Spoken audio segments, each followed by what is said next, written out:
Vamos a leer la palabra del Señor allí en la carta al apóstol Pablo a los Romanos, capítulo 12, versos 1 y 2. Dice así la palabra del Señor: así que, hermanos, os ruego por las misericordias de Dios que presentéis vuestros cuerpos en sacrificio vivo, santo, agradable a Dios, que es vuestro culto racional. Y no os conforméis a este siglo, sino transformaos por medio de la renovación de vuestro entendimiento, para que experimentéis cuál sea la buena voluntad de Dios, agradable y perfecta. Vamos a meditar bajo el tema la voluntad de nuestro Dios. Amén. La voluntad de Dios. Y acabamos de leer este pasaje doctrinalmente y, digamos, eclesialmente, uno de los más importantes para la vida espiritual del cristiano, para su crecimiento. Conocer la voluntad de Dios es fundamental en la vida cristiana. La voluntad de Dios está en la palabra. La palabra de Dios contiene toda la voluntad de Dios. Por eso Él la dejó escrita su palabra para que nosotros la conociéramos, y si hacemos conforme a esa voluntad, entonces Él nos va a bendecir y va a respaldar, va a estar con nosotros, y lo más importante, nos va a dar la vida eterna.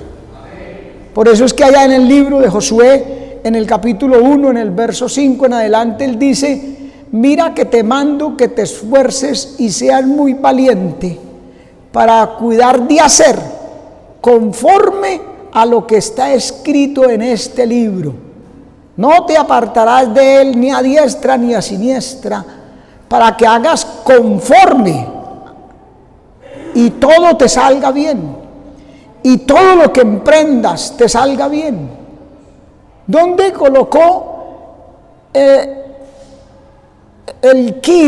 asunto de que nos fuera a nosotros bien? En la palabra. ¿Por qué? Porque es su voluntad. Por eso es importantísimo, determinante, conocer la voluntad de Dios, saber acerca de la voluntad de Dios y de otros atributos divinos.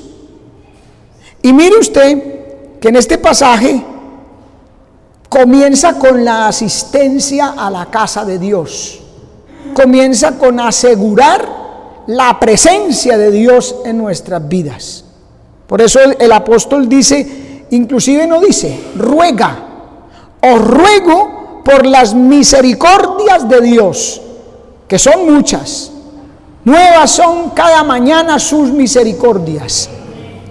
¿Qué ruega el apóstol? Por el Espíritu de Dios, que presentéis vuestros cuerpos en sacrificio vivo, santo y agradable a Dios. Oiga bien, vuestros cuerpos. Porque aquí hay gente que dice, no, es que yo puedo oír la palabra de Dios en la casa. Hoy en día, con la tecnología, con el avance en las comunicaciones, la gente se acostumbró, especialmente después de la pandemia, se acostumbró a ver el culto desde la casa en la televisión. Y permítame, es una bendición ese medio de comunicación, llega a miles, pero no es lo mismo. No es lo mismo yo escuchar la palabra en la televisión que escucharla en la casa de Dios. Porque dice el Salmo 109, dice, la exposición de tu palabra alumbra, hace entender a los simples. ¿Ve? Y Dios dice también en 1 Corintios, dice que le plació a Dios salvar a los creyentes por la locura de la predicación. Y Dios manda aquí, claro, que presentéis, hay que traer nuestro cuerpo vuestros cuerpos en sacrificio. A veces se requiere de sacrificio, se requiere de disciplina, renunciar a otras cosas, sacrificar algunas cosas. Por eso dice aquí, en sacrificio vivo, santo y agradable a Dios. Eso le agrada a Dios. Que aunque hayan obstáculos y dificultades, tropiezo, enfermedad, escasez, lo que sea, Dios lo ve que llega a su casa. Le agrada, agradable a Dios. Y mire que lo dice, que es vuestro culto racional. Que es vuestro culto. Ahora dice el verso 2, pero no os conforméis a este siglo, a este mundo. Porque en el culto la palabra de Dios nos habla, trata con nuestras vidas, nos enseña cosas, aprendemos cosas que no las aprendemos ni en la casa ni en ningún otro lugar. Entonces no se conforme a este siglo, sino transformaos. Hay que cambiar nuestra vieja manera de vivir y vestir un nuevo hombre. Transformaos. ¿Y cómo se transforma la persona? Por medio de la renovación. Hay que renovar de vuestro entendimiento. La palabra nos habla, la palabra se expone, y entonces uno empieza a entender cosas que no sabía, que nunca, algunas de esas nunca las había escuchado. Entonces uno escucha eso, entiende eso, porque el Espíritu le da sabiduría. Esa es la obra del Espíritu hoy en día. Y entonces uno tiene que renovar, cambiar esa forma que traía de vivir conforme a lo que está enseñándole Dios ahora. Y así viene la transformación, el cambio. Como dice el coro, hubo un cambio cuando a Cristo conocí. Las cosas que yo hacía ya no las hago más, porque la mayoría de ellas, si no todas, desagradaban a Dios. Y ahora Dios nos enseña a través de su palabra, asistiendo a la casa de Dios, nos enseña cómo son las cosas. Entonces uno tiene que renovar, cambiar, dando pasos de fe, de obediencia a la palabra, a Dios. Y así se transforma, cambia, se convierte en una nueva criatura. Y entonces luego dice, y para que experimentéis, para que comprobéis, ¿qué? ¿Cuál sea la buena voluntad de Dios, agradable y perfecta? La voluntad de Dios es buena, hermano. Buena. Amén. ¿Se acuerda cuando Dios le habló a Samuel, allá en el primer libro de Samuel, capítulo 3? Que Dios le habló. Y después Elí, el sacerdote, le pregunta a Samuel, ¿qué te dijo Dios? No me escondas, no me encubra nada. ¿Qué te dijo Dios? Y Samuel le dijo todo lo que Dios le había hablado de él, de Elí. Y no era bueno. Para Elí era palabra de juicio. ¿Y qué dijo Elí? Con todo y que era palabra de juicio, Elí dijo, buena es la palabra, buena la voluntad de Dios. Amén. Haga Jehová como bien le pareciere. Es que la voluntad de Dios es buena. Por eso hay que escudriñarla y hay que ponerla por obra. La buena voluntad de Dios, agradable, es agradable. Cuando uno aprende y se acostumbra, se habitúa a hacer la voluntad de Dios conforme a su palabra, se va dando cuenta que es agradable. De pronto al comienzo le parece difícil, algunas cosas no le gustan, le parecen malucas porque uno está habituado al pecado, a la vieja manera de vivir. Pero a medida que va experimentando, por eso dice, para que experimentéis la buena voluntad de Dios, a medida que uno va experimentando se da cuenta que esa voluntad de Dios es agradable. y fuera agradable, dice la Biblia, y perfecta. Esa es.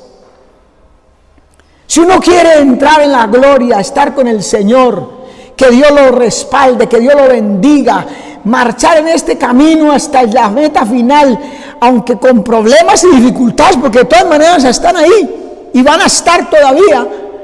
Pero si uno quiere ir como es la voluntad de Dios, hermano, así agradable, se da cuenta que esa voluntad es perfecta, que no hay otra cosa que hacer. Amén. Por eso también el apóstol Pedro, en una ocasión que el Señor predicaba la palabra del Señor Jesucristo, entonces dijeron los apóstoles: dura es esta palabra. Claro que sí, la palabra es dura, difícil, y sobre todo contra el pecado. Y cuando uno está habituado al pecado, esa palabra le es dura. Es como aguijón hincado, dice el escritor de Eclesiastés. Dura es esa palabra. ¿Quién la puede oír? Dice Pedro, como vocero de los apóstoles y de los discípulos de Cristo.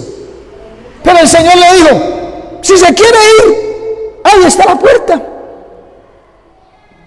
Y entonces Pedro se queda mirando a todo el mundo y dice: pero ¿a dónde iremos? Si solo tú tienes palabras de vida eterna. Aleluya. Esa palabra es dura para la carne, para el pecado, para lo material, pero es agradable, es buena, es perfecta para la vida eterna, hermano. Aleluya. Amén. Entonces mire que está relacionado vitalmente la casa de Dios, el presentar el cuerpo en sacrificio vivo y santo, el culto, directamente con la voluntad de Dios. ¿Sí?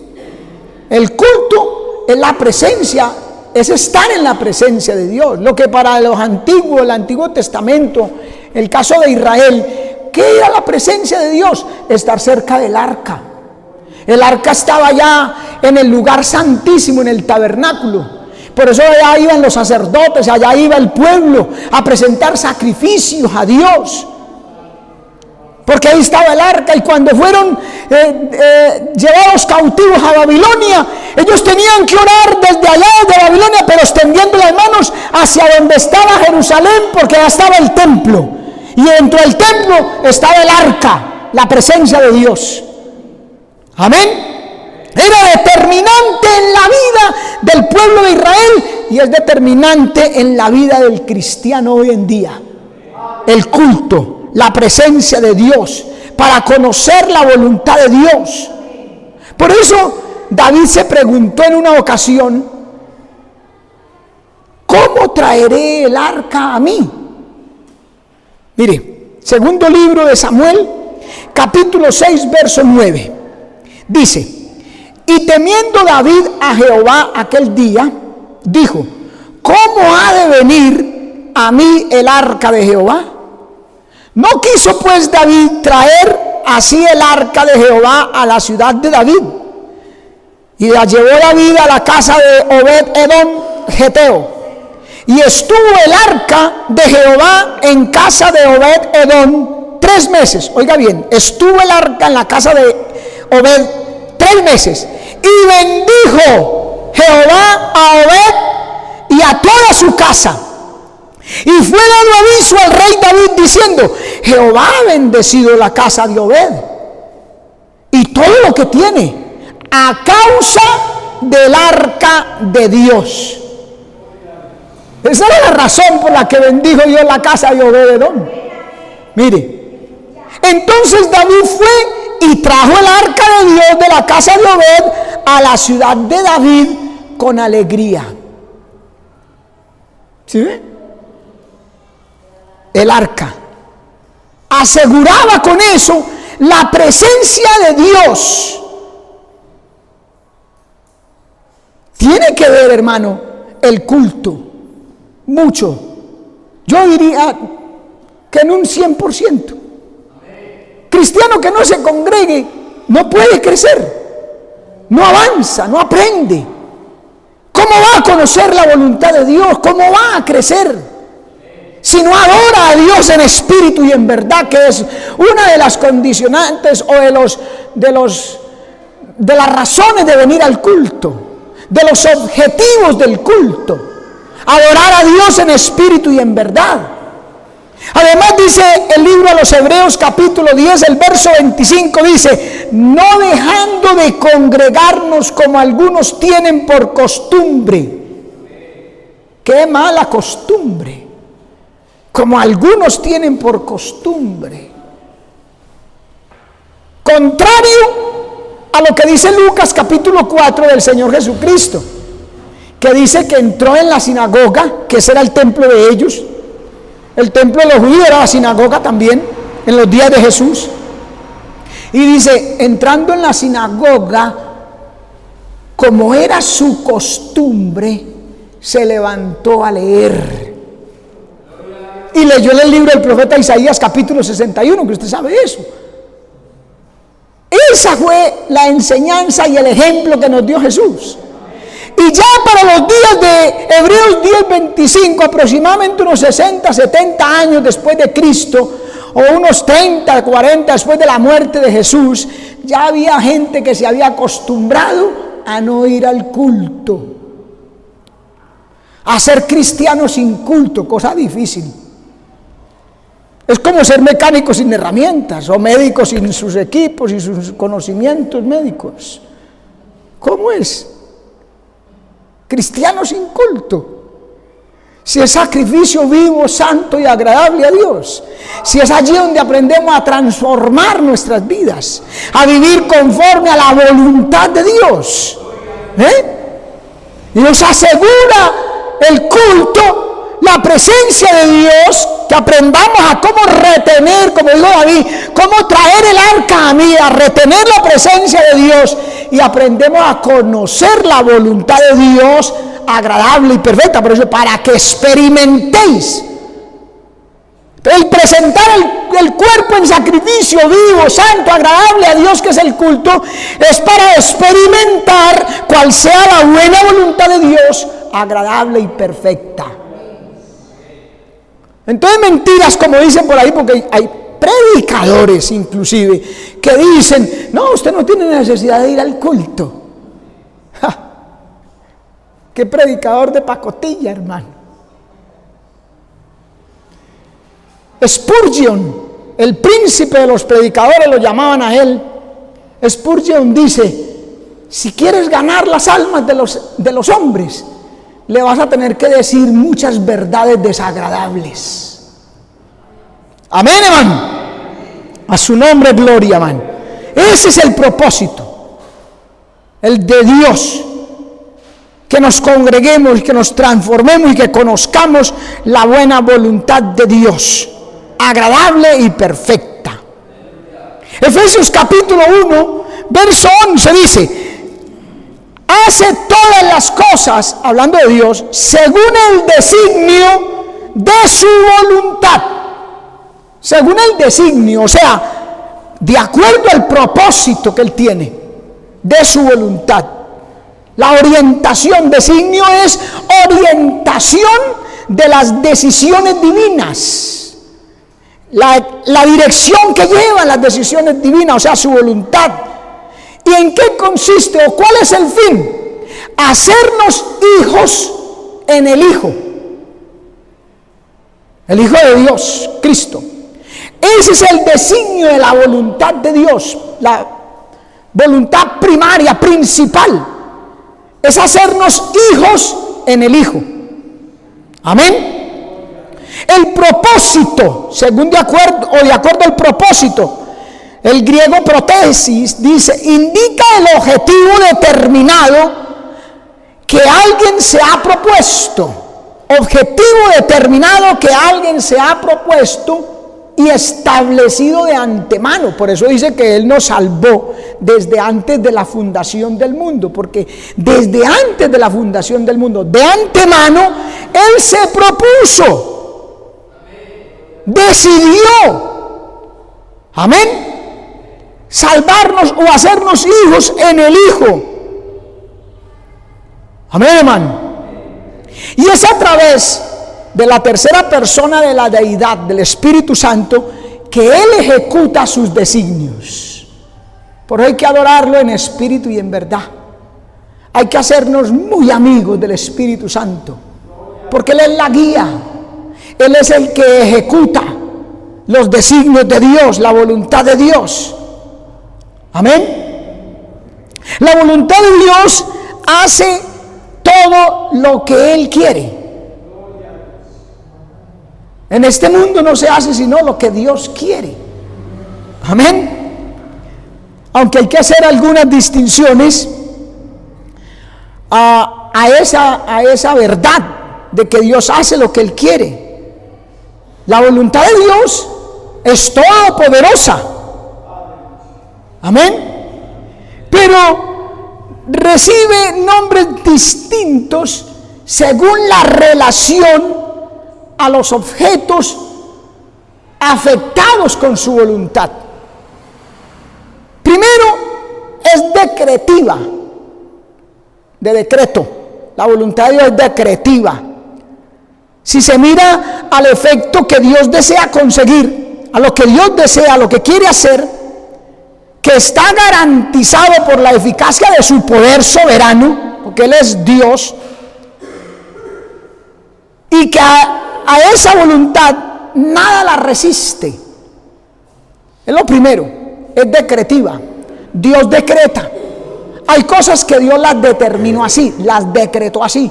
Son por decreto divino dentro de su voluntad. Nadie puede cambiar eso. Nadie puede alterar o desviar, porque es decretiva. Amén. Dios establece así. Pero también puede ser preceptiva, si se mira el cumplimiento de los mandamientos divinos. Amén. Por parte de un ser creado, con ella Dios manda u ordena que se realice algo. Y ese algo, mire bien en qué consiste, ese algo simplemente se cumple necesariamente cuando Dios manda algo. Mírelo, vamos a entenderlo por un versículo. Dice, Isaías 34:16 dice: inquirid en el libro de Jehová y leed si faltó alguno de ellos. Ninguno faltó con su compañera, porque su boca mandó y los reunió su mismo espíritu. Entonces la voluntad preceptiva se cumple necesariamente. O sea, si no se cumple, no sucede a lo que ella conlleva, o las bendiciones prometidas. Isaías 40:26 también dice: levantad en alto vuestros ojos y mirad quién creó estas cosas. Él saca y cuenta su ejército, a todas llama por su nombre, ninguna faltará. Tal es la grandeza de su fuerza y el poder de su dominio. O sea, la naturaleza cumple la voluntad preceptiva de Dios necesariamente. Se hace la voluntad de Dios. Como dicen por ahí, no se mueve la hoja de un árbol, sino es la voluntad de Dios. Ahí está la voluntad de Dios. Y la naturaleza la cumple necesariamente. Por eso dice necesariamente. La tierra, 45:12 de Isaías: yo hice la tierra y creé sobre ella al hombre. Mis manos extendieron los cielos y a todo su ejército mandé. Las estrellas ejecutan la voluntad de Dios necesariamente. ¿Sí? ¿Me entienden? Ahora, se cumple voluntariamente también. Ese cumplimiento es necesario. Ahora, hay otro que es voluntariamente. Hay una voluntad en que se cumpla. Josué 1:16 dice: entonces respondieron a Josué diciendo: nosotros haremos todas las cosas que nos ha mandado. ¿Sí ven? Dios manda. En el caso de la naturaleza se cumple necesariamente, pero ya en el caso de los humanos se cumple voluntariamente. Por eso dice: nosotros haremos las cosas que nos has mandado e iremos a donde quiera que nos mandes. La voluntad de Dios preceptiva se cumple voluntariamente. Nosotros queremos cumplir con eso. Aquí el pueblo quiso cumplir. Ahí mismo en Josué 11:9 dice, y Josué hizo con ellos como Jehová le había mandado. Josué hizo como Jehová le había mandado. Cumplió voluntariamente. ¿Sí? Y el verso 15 dice, de la manera que Jehová lo había mandado a Moisés su siervo, así Moisés lo mandó a Josué y así Josué lo hizo. Sin quitar palabra de todo lo que Jehová había mandado a Moisés. ¿Sí ve? Esa es la voluntad de Dios preceptiva y se cumple voluntariamente. La gente acepta, queremos, nosotros queremos, yo quiero hacer la voluntad de Dios, pero hay que conocerla. ¿Cómo puede usted o yo cumplir la voluntad de Dios si no la conocemos? Por eso es que el mundo anda en tinieblas. Son ciegos guías de ciegos, porque no conocen la voluntad de Dios. Y creen o dicen que porque ellos creen en Dios es que están haciendo la voluntad de Dios. No, eso no es hacer la voluntad de Dios, es creer en Él. Y es que, es que todo el mundo tiene que creer si Él es real. Amén. Pero también la voluntad de Dios se cumple condicionalmente. Condicionalmente, cuando Dios hace depender, oiga bien, el resultado final de la voluntad del hombre. En este caso, no siempre rompe Dios la resistencia del hombre, como en el caso de Hechos 17:30. Mire, Dios manda a todos los hombres en todo lugar que se arrepientan. Pero la pregunta, o les pregunto, ¿se arrepienten todos los hombres? Exacto. Entonces, condicionalmente. Porque hay gente que no se arrepiente. No todos la cumplen. ¿Ve? Hay los que la cumplen, entonces se convierte en la que se hace voluntariamente. Pero hay esta que es condicional, que no se cumple porque la gente no se arrepiente. Amén. Y a veces también existe otra que es condicional también, pero que no se cumple porque Dios no desea que se cumpla, sino que quiere mirar la actitud de nosotros. Mire bien, Dios no desea que se realice el acto, sino que se manifieste la disposición del sujeto. ¿Sí ve? Que queda a la luz lo que usted y yo creemos o pensamos o hacemos. Mire, que se manifieste la disposición del sujeto. Caso típico es el sacrificio de Isaac, a quien Dios le ordena a Abraham, pero lo impidió en el último momento, aunque tuvo su figurativa sustitución. El caso de Abraham, sustitución, ¿por qué? Porque Dios, como Dios no deseaba que se cumpliera, sino que deseaba mirar a la disposición, en este caso de Abraham, cuando iba a sacrificar a Isaac, ¿cierto? Entonces Dios no cumple, pero pone el sustituto, el corderito aquel que estaba enredado en unas ramas, ¿cierto que sí? ¿Por qué Dios le mandó esa? ¿O por qué era una voluntad que Dios no quiere que se cumpla? Porque Dios solamente la ordena, la manifiesta para examinar la disposición de la persona. Hay cosas que Dios nos dice, haga esto, y uno encuentra algo raro en ese mandamiento. Pero si Dios lo dijo, hay que hacerlo. Él tiene su razón. Se sabía en ese tiempo, claramente, ya se sabía que Dios no recibía sacrificios humanos. Y más adelante en la ley, usted ve que lo estableció en la ley de Moisés. Entonces usted se puede imaginar qué pensaría Abraham cuando Dios le dice, sacrifícame a tu hijo. Y fue bien específico, porque le dijo, a tu único, Isaac, a quien amas. ¿Qué pudo haber pasado en el corazón y en la mente de Abraham? ¿Ah? ¿Usted qué piensa? Que Dios le mande a usted a sacrificar a su hijo. Pero lo bueno es que Abraham era obediente a Dios y amaba a Dios más que a su propio hijo. Y que la Biblia lo dice, a tu único, a Isaac, a quien amas.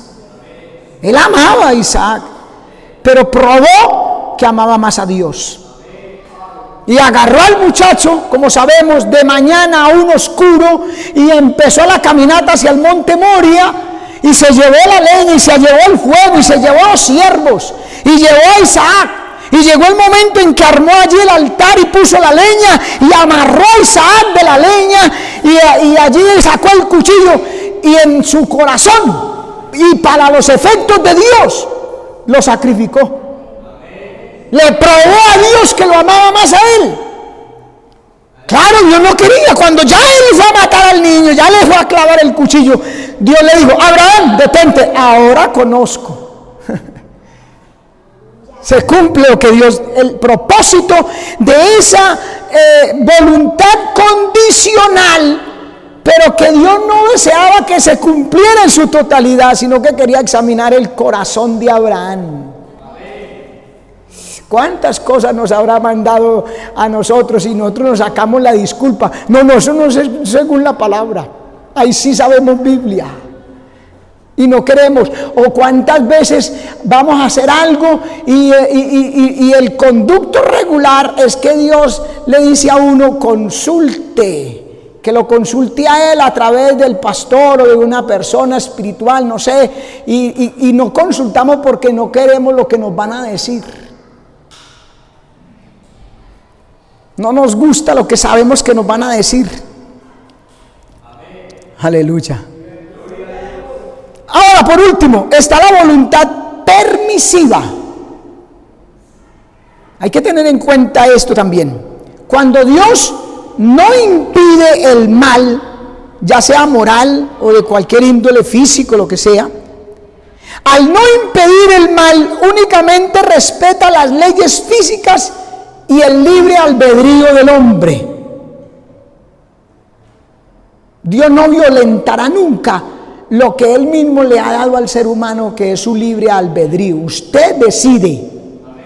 Por eso hay una voluntad condicional que ya vimos. Los hombres no se arrepienten. Cuando Dios dice: manda a todos los hombres en todo lugar que se arrepientan, esa es la voluntad. Pero hay unos que dicen: no. Como dice también allá en Jeremías capítulo 6, verso 16, que dice: paraos en los caminos y mirad cuál sea el buen camino, la senda antigua, y andad por ella, y hallaréis descanso para vuestras almas. ¿Y cuál fue la respuesta del pueblo? Ahí mismo en ese versículo está. Dice: no andaremos por ahí, no iremos por ahí. Hay gente que no le gusta buscar ni cumplir la voluntad de Dios. Entonces tampoco va a ir al reino de los cielos. Es que no le gusta el cielo. Hay gente que no le gusta el cielo. Hay gente que no le gusta Dios. Hay gente que no le gusta la palabra. Hay gente que no le gusta el culto. Vaya, invítelos a beber allá toda la tarde de un domingo en la plaza, con sancocho y beba, por lo que sea el motivo que sea, y verá que ya están. Y se toman fotos, cristianos, entre comillas. Se toman fotos y la selfie la ponen en el Face y en el WhatsApp. Pero ¿por qué no vienen al culto? ¿No les gusta el culto? No, es muy aburridor. Es un sacrificio también. Aparte de ser agradable, es sacrificio, lo leímos. Entonces, conforme sea el hombre con Dios, no espere que Dios sea de otra manera. Así va a ser Dios con el hombre. Amén. Voluntad permisiva. Dios respeta el libre albedrío del hombre. Al final, todos confesarán la bondad, la santidad, la justicia, la sabiduría de Dios. Amén, hermano. Recuerda el caso de Balaán. Balaán, vienen los hombres de Moab y lo invitan para que vaya a maldecir a Israel. ¿Cuándo va a ser la voluntad de Dios que uno de sus siervos o sus profetas maldigan a su propio pueblo? Nunca va a ser la voluntad de Dios esa, ¿cierto? Y vienen los de Moab a decirle a Balaán: venga, te honraremos mucho. Y él vio los presentes, los regalos que le mandaba el rey de Moab para que él fuera a maldecir a Israel. Pero Dios le dijo, ¿quiénes son esos hombres que han venido? No vayas con ellos. Ahí está la voluntad directiva de Dios. No vayas con ellos. Pero como a Balaán le gustaron mucho los presentes, el amor al dinero y a esos presentes mató obediencia a Dios. ¿Qué le dijo a los enviados? Les dijo, Jehová no me quiere. Oiga la expresión, así está en la Biblia, hermano, porque es que la Biblia es muy específica, muy clara. Jehová no me quiere dejar ir. Con eso estaba diciendo, yo quiero, pero Jehová no me quiere dejar ir. Entonces fueron y volvieron, porque el rey volvió y los mandó con presentes más grandes, con más oro, con más plata, con más... Ven, que sin duda te honraré mucho, le dijeron. Entonces volvió Balaán, Señor, que vea que vienen, que esto y que lo otro. Entonces Dios le dijo, bueno, vaya, usted verá. ¿Qué es eso?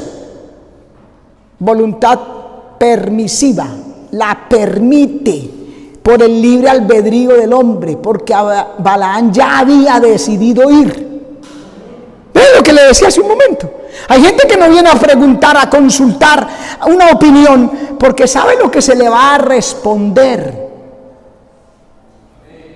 Hermano, a ver si usted, ¿qué piensa? Que yo voy a viajar al Chocó, a ver usted qué me dice, qué tal. No, hermana, no vaya por allá, según las circunstancias que me cuenta. Le digo, no vaya por allá, ¿cómo va a ir? No se le ocurra. En fin. No, hermano, pero es que tal y por aquí, y empieza a sacar sus evasivas. Yo, hermana, no vaya, no le conviene, no es bíblico, no es de Dios, no es de parte de Dios, no vaya. Hermano, es que yo ya compré el tiquete. Váyase, hermana, eso es lo que quiere. Así me pasó. No una, ni dos, ni tres veces, muchas veces me ha pasado durante el tiempo que tengo en el ministerio. Eso le pasó a Dios con Balaán. Entonces digo, está bien, vaya. Ya yo le había dicho que no, y él insistió, bueno, está bien, vaya. ¿Qué le pasó en el camino? Le habló una burra, una bestia de carga con voz de hombre, dice la Biblia, refrenó la locura del profeta.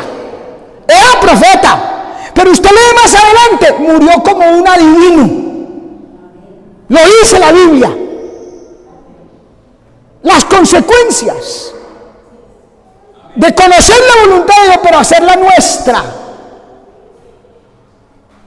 Amén. Es tremendo, hermano.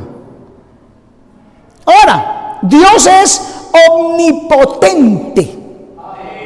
Amén. Dios es omnipotente, de la misma manera que la mente divina alcanza en un acto intuitivo toda la verdad y con un solo acto de su amor todo el bien, así también realiza con una sola decisión de su voluntad todo lo que desde la eternidad ha decretado y quiere que exista y suceda.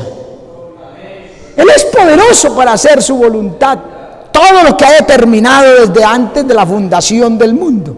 La Santa Biblia nos ofrece muchos testimonios de este soberano e infinito poder de Dios. Ya, usted si lo cree o no. Él dice, yo soy el Todopoderoso, Génesis 17:1. Él dice, ¿hay para mí alguna cosa difícil? Pregunta, Génesis 18:14. Nuestro Dios está en los cielos, todo lo que quiso ha hecho, Salmo 115:3. Mateo 19:26 dice, para Dios todo es posible. Maravilloso el nombre del Señor, hermano. Ese es nuestro Dios. Amén. Para describir este atributo divino, podríamos decir que Dios es la causa primera, oiga bien, causa primera, absoluta, infinita, necesaria y suficiente de todo cuanto tiene la razón de ser, de todo. Él es la causa.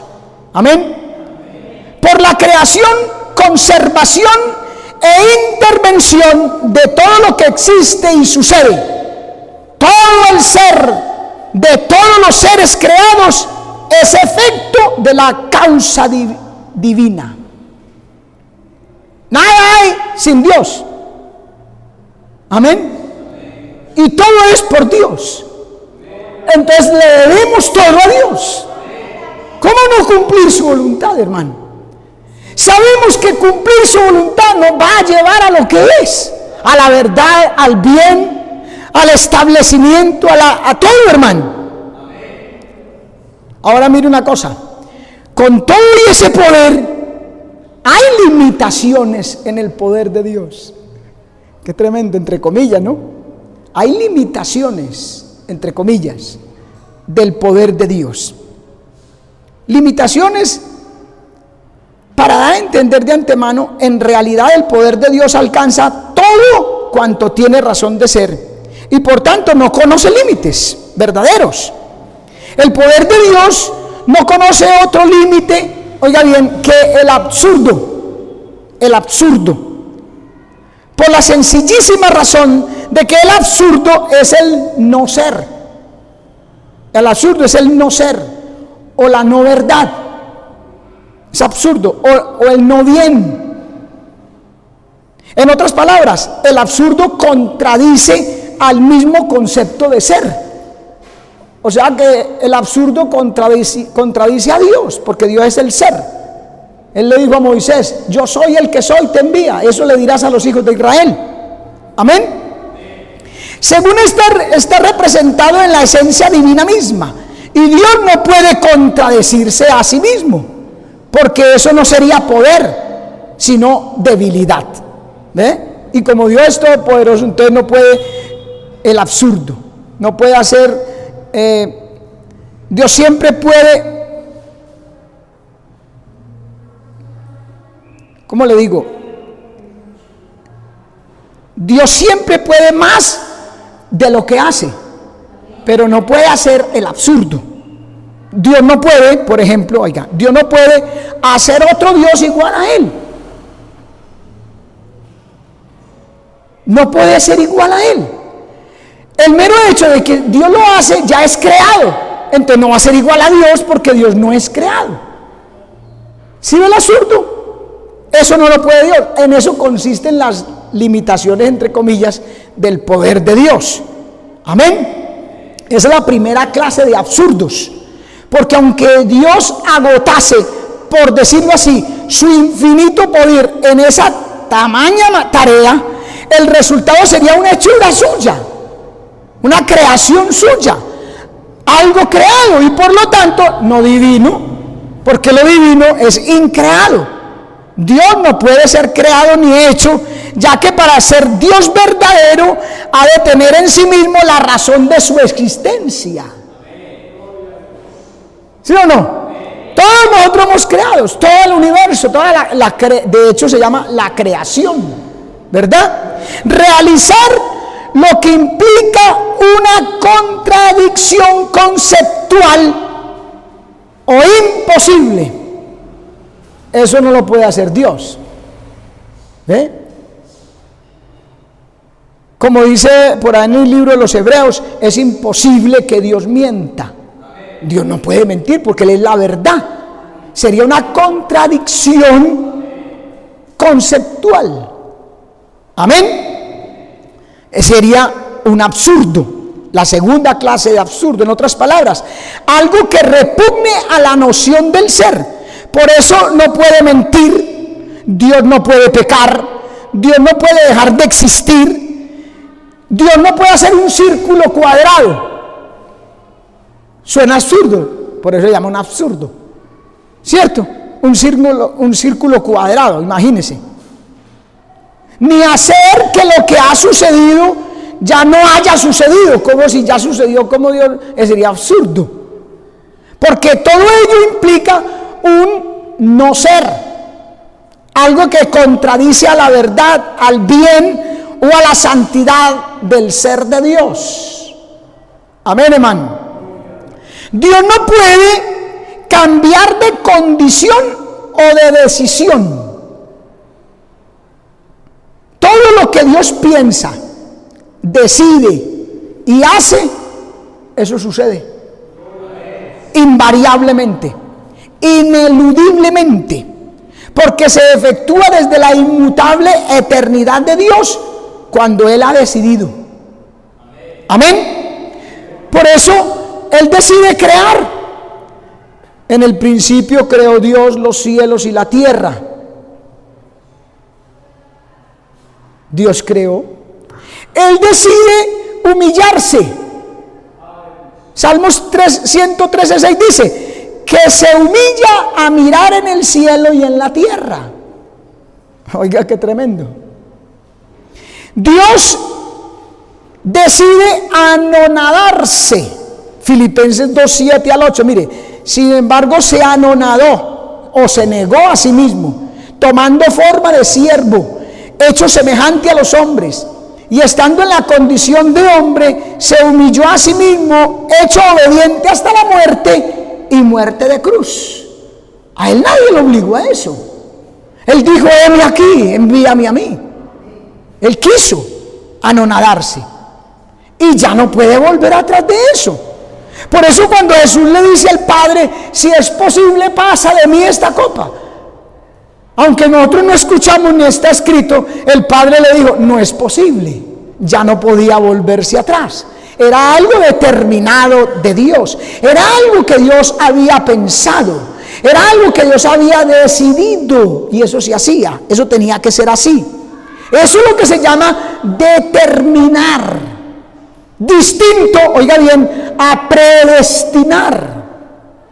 Amén, hermano.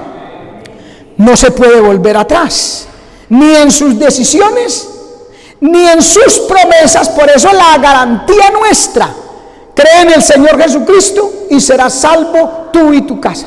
Entonces, es una promesa, Él no puede volverse atrás. Entonces, si usted cree, usted es salvo, hermano. Venid a mí todos los que estéis trabajados y cargados, y yo os haré descansar. Es de la única manera que el hombre haya descanso. Cuando viene a Cristo y Él le da descanso de su pecado, de su maldad, de su vida trajinada. ¿Por qué? Porque Él no puede volverse atrás de sus promesas. Que si confesamos nuestros pecados a Él, Él es fiel y justo para perdonar y limpiarnos de toda maldad.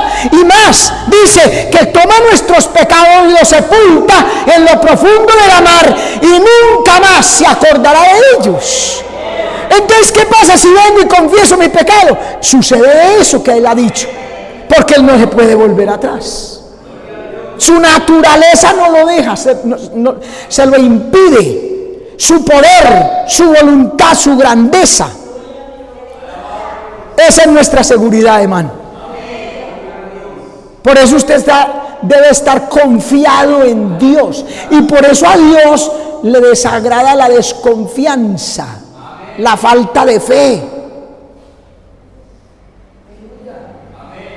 A Dios le desagrada la falta de fe, porque la falta de fe es falta de confianza en lo que Él ha dicho, y Él no se contradice, Él no se vuelve atrás, Él no hace otra cosa diferente, así como los hombres. Por eso dice: no es hombre para que mienta, ni hijo de hombre que se arrepienta. Porque nosotros decimos: no, mañana hacemos tal cosa, y al otro día: no, más bien no.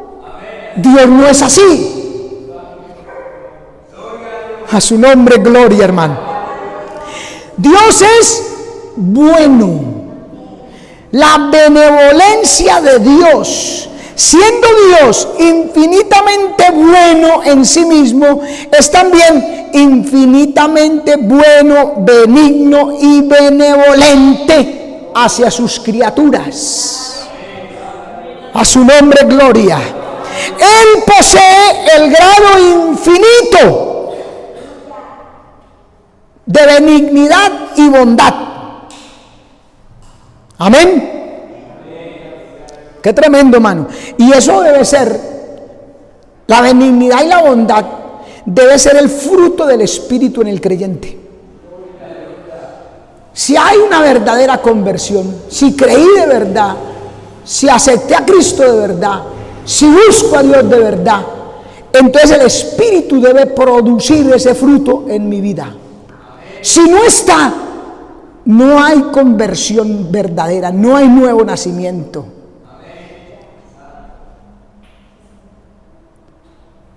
Por eso no compagina, no encaja. No se puede hablar de cristiano el que el que no ama a su hermano, el que critica a su hermano, el que habla a espaldas de su hermano. Ahí no hay verdadero cristianismo.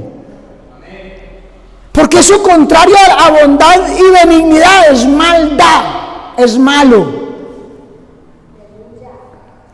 Gálatas 5:22 dice: mas el fruto del Espíritu es amor, gozo, paz, tolerancia, benignidad, bondad.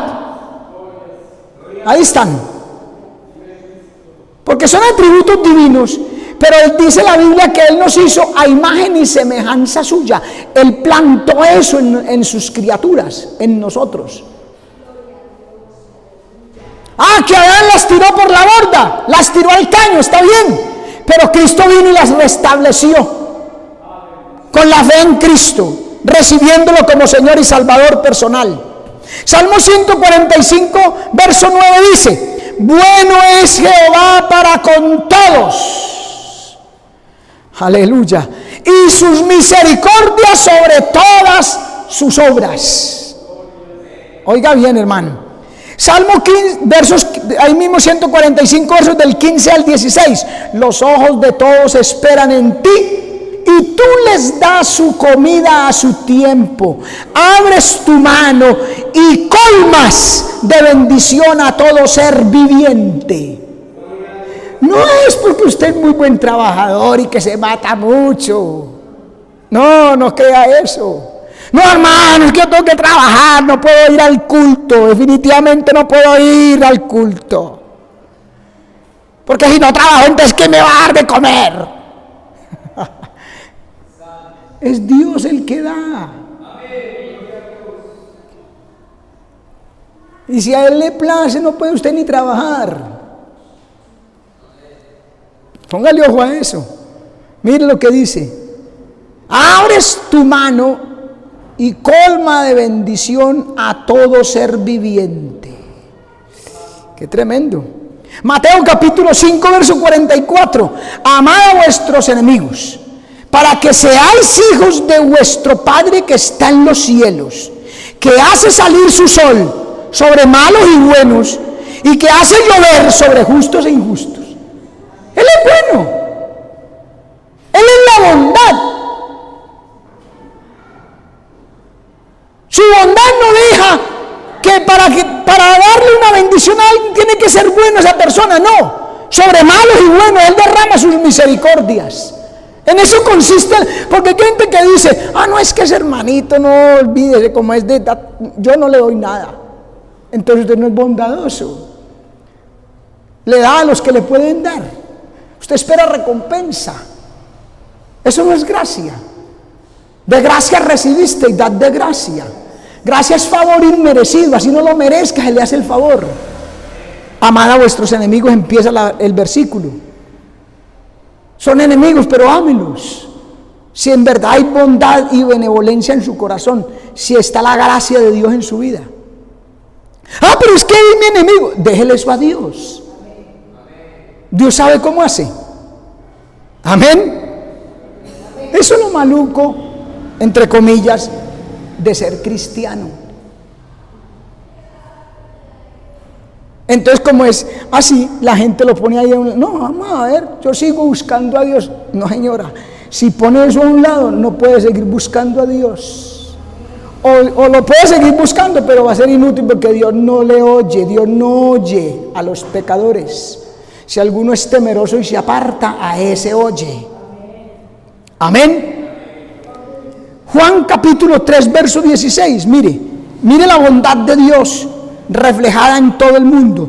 De tal manera amó Dios al mundo que ha dado a su Hijo unigénito.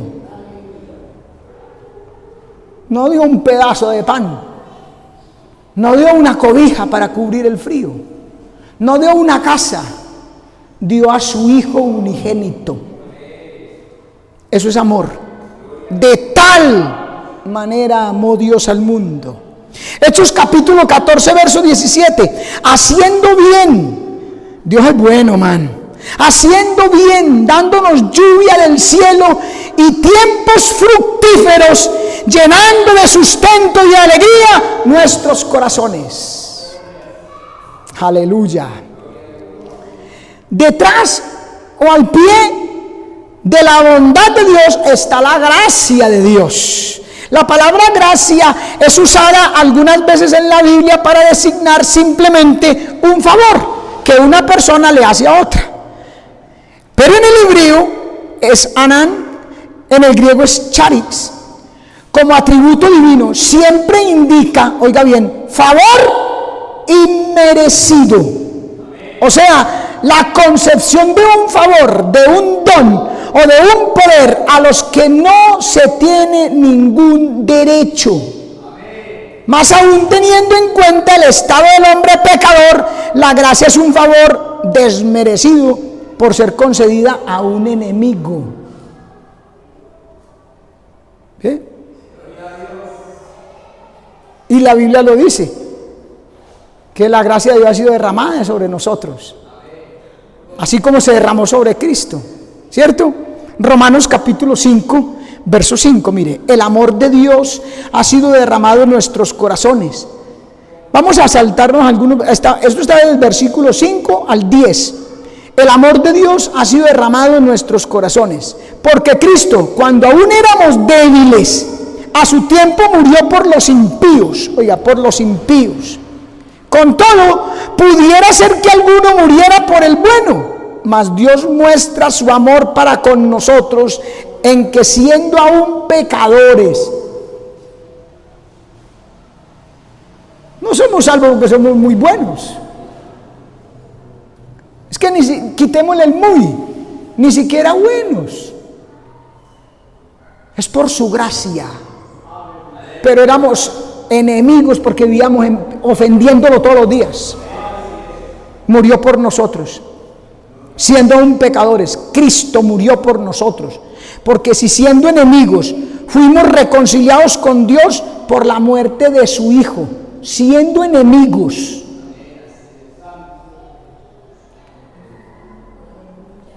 Y para usted hacerle un favor o darle una bendición a su hermano primero tuvo que haberle regalado a usted quién sabe qué, casa, carro y beca. Como si Cristo nos hubiera exigido a nosotros algo. No, su gracia es gracia. Favor inmerecido. Amén. Esta gracia de Dios es la fuente de todas las bendiciones celestiales. Desde el mensaje que sembró la palabra salvífica en nuestros corazones hasta la glorificación final en los cielos, de tal manera que toda nuestra vida espiritual, presente, futura, depende únicamente de esta gracia de Dios. ¿Y a nosotros de qué tenemos que hacer? Ser agradecidos. Amén. La misericordia de Dios, siendo también otra de las manifestaciones de la bondad de Dios, la misericordia se diferencia de la gracia en que mientras esta es un favor desmerecido en relación con el pecador culpable ante Dios, aquella es el atributo que tiene su base en la miseria del hombre caído. La misericordia de Dios no se opone a su justicia ni la disminuye. Dios ejercita su misericordia con nosotros siendo estrictamente justo y fiel en virtud de la propiciación hecha en el Calvario mediante la sangre de Cristo. Así obtenemos paz con Dios mediante la fe. Romanos 5:1. Justificados pues por la fe, tenemos paz para con Dios por medio de nuestro Señor Jesucristo. Vamos a dar un ejemplo como para diferenciar un poco la gracia de la misericordia, porque ambos son favores. La gracia es favor inmerecido y se hace a la persona que es enemiga de Dios para salvación. La misericordia es porque se compadece de la miseria, de la condición del hombre que no puede él resolver. La misericordia se aplica cuando Él sana, Él bendice, Él provee algo al que no tiene, al que no puede. Amén. En las epístolas pastorales, Pablo saluda con la tríada gracia, misericordia y paz. Si nos percatamos de que la paz es fruto del Espíritu, ya lo vimos en Gálatas, y que ella es el lazo de la unidad que el Espíritu hace, porque dice en Efesios 4:3, solícitos en guardar la unidad del Espíritu en el vínculo de la paz. Sin paz, con enemistades contra su hermano, imposible guardar un vínculo con el Espíritu. Óigame bien, no difícil, imposible. Imposible. Si no hay amor, si no hay paz con el hermano, imposible un vínculo con el Espíritu, porque el vínculo se guarda con el Espíritu, la unidad del Espíritu se guarda con el vínculo de la paz, es lo que vincula, es el eslabón que une, para que me entienda. Veremos que dicha triada, esa gracia, misericordia y paz del saludo de Pablo, esa triada coincide con lo que Pablo menciona como bendición final en 2 Corintios 13:14. La gracia del Señor Jesucristo, el amor de Dios Padre y la comunión del Espíritu Santo sean con todos vosotros. Así podemos decir, en un contexto trinitario, porque eso es innegable, Dios es trino, la deidad es trina, Padre, Hijo, Espíritu Santo. El Padre, con la efusión de su misericordia, obra por la administración de la gracia de Cristo y la reconciliación que el Espíritu suministra al aplicar el don inefable de la redención. Amén, hermano. 1 Corintios 12:4. Ahora bien, hay diversidad de dones, pero el Espíritu es el mismo. Hay diversidad de ministerios, pero el Señor es el mismo. Oiga bien, el Espíritu es el mismo, aquí es el Señor es el mismo. Y hay diversidad de operaciones, pero Dios, que hace todas las cosas en todos, es el mismo. Amén. La paciencia de Dios. Nuestras versiones traducen con el mismo término de paciencia dos vocablos griegos. Hipomone, que comporta perseverar bajo el peso de la adversidad. En el griego hay dos palabras que definen paciencia. Una, perseverar bajo el peso de la adversidad. Situaciones difíciles, muy difíciles, tribulación, pero usted persevera ahí bajo ese peso, se mantiene. Hebreos 10:36, porque tenéis necesidad de la paciencia, para que habiendo hecho la voluntad de Dios, obtengáis la promesa. Es necesaria la paciencia, soportar ahí debajo de las adversidades, ¿sí o no? La paciencia. Y la paciencia es la hija de la esperanza. Hebreos 10:37, vamos a leerlo para que usted vea que es la hija de la esperanza. Mire, porque aún un poquito y el que ha de venir vendrá. El verso 36 dice, os es necesaria la paciencia para que habiendo hecho la voluntad de Dios obtengáis la promesa. Ahí está encerrada una esperanza. Y dice el 37, porque aún un poquito y el que ha de venir vendrá y no tardará. Mas el justo vivirá por la fe, y si retrocediere no agradará mi alma. Pero nosotros no somos de los que retroceden para perdición, sino de los que tienen fe para preservación del alma. Y el verso 1 del capítulo 11, que es el que sigue, es pues la fe, la certeza de lo que se espera, la convicción de lo que no se ve. Es la voluntad de Dios que estemos debajo de tribulaciones, lo que sea, y esperar con paciencia, tener esa esperanza de que en cualquier momento aparece Él y nos lleva al reino de los cielos. La otra palabra es macrotimía, que significa grandeza de ánimo. Ánimo, grandeza de ánimo para superar las contrariedades y ofensas que otros nos infieren. La primera es bajo circunstancias. ¿Sí? No personas. Aquí es grandeza de ánimo para superar contrariedades y ofensas que otros, personas, nos infieren. En este sentido, Pablo exhorta a los fieles de Éfeso, capítulo 4, verso 2, soportaos los unos a los otros. Amén. Soportaos los unos a los otros. Es la voluntad de Dios. Amén. La voluntad de Dios es nuestra santificación, dice la Biblia. La voluntad de Dios, ya leímos, es agradable y perfecta.